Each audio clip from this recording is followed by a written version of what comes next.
بسم الله الرحمن الرحیم. د قربانۍ د غوښې متعلق حکم دا دی چې مستحب دا دی چې دا درې حصې کړی شي.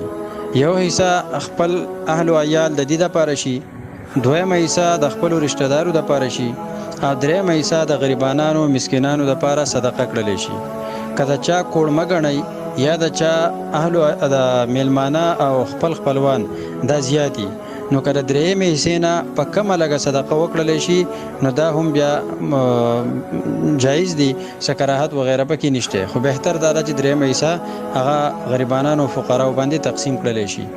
د قربانۍ غوښه په خپل هم استعمالولای شي، مالدار له هم ورکولای شي، خپل پردي تر دې چې کافر غیر مسلم چې کم ستا په علاقه کې اوسېږي هغو له هم ورکولای شي. بالکل دا جایز دی، په دې کې سم ممانعت هغه نشته دی. دا شان د قربانۍ سرمن هم ده. د قربانۍ سرمن په خپل استعمال کې هم راوستلی شي، خپل له هم ورکولای شي، پردو له هم ورکولای شي، غیر مسلم له هم ورکولای شي. هر چا باندې چې تا لکه ورکې دغه د قربانۍ سرمن نو جایز دی، هیڅ ممانعت پکې نشته په شان د غوښې ده. البته دا ده که د قربانۍ سرمن هغه خرڅ کړلی شي او پیسو ته بدله شوه، یا د قربانۍ غوښه چې خرڅ کړه پیسو ته بدله شوه، نو دغه پیسې د ده دپاره د چې څوک پیدا دي یا د چا نه پیدا دی هغو له استعمالول هغو له ورکول دا ناجایز دي. دا به بیا صرف غریبانانو مسکینانو له ورکې، کم چې د زکات او د عشر مستحق خلک ته هغو له به ورکې په خپل استعمال کې دا پیسې هم نشي راوستلی، او دغه شانتې په مالدارانو له هم نشي ورکولی، او دغه پیسې په خپلو چانه څوک چې دنه پیدا دی د چانه پیدا دی په هغو باندې هم دا نشي لګولی. دا پیسې به صرف خیراتي دا به ورکې.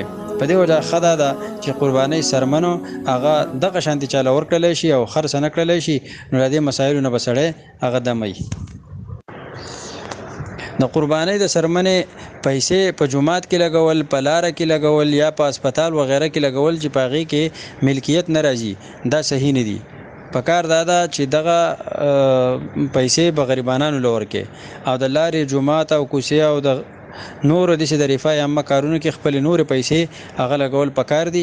ډیر د ثواب کار دی، ډیر بهتر کار دی، ځکه د موږ انساني همدردي د هر مسلمان له پکار ده، د هر انسان سره د همدردي پکار ده.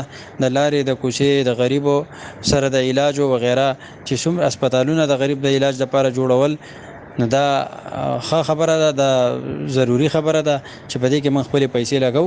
خو البته د قربانۍ د سرمنې پیسې یا د زکات پیسې هغه په لاره جوړولو کې، په جومات او مدرسه جوړولو کې، په پلونو جوړولو، سکولونو جوړولو کې نشي ورکولی. باید کې ملکیت شرط او ضروری دی، په دې سیزونو کې ملکیت هغه نه راځي.